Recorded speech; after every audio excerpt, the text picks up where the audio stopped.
Hi friends, Brian Oberlin here. Today we're going to talk about a little at-home bridge care.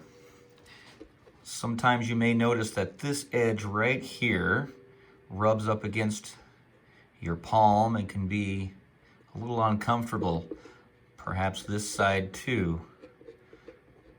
So let's get that into shape. The easiest thing to do is to get some of these nail files. For some of you at-home manicurists, this one is especially nice. It has all these different grits on it, and you can polish it. This is a cool one too. You can really get a nice sheen with that.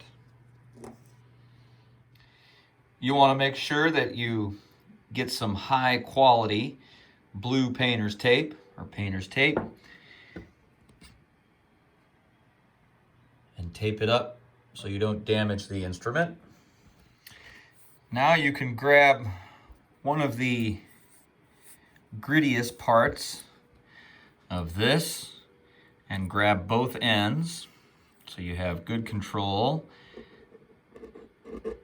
and just get rid of that hard edge there.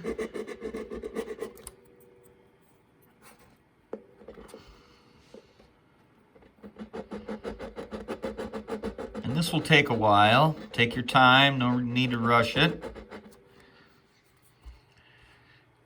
And then work down to the finer grit. And then even one that is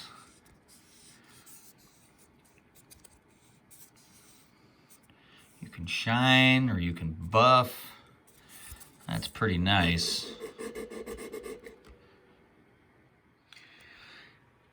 And by the time you're done, it'll be a nice rounded edge.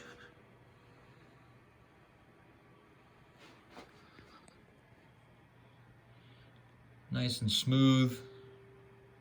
You can also do this on banjo bridges or any floating bridge or any part of the instrument really that doesn't have finish on it. Thanks.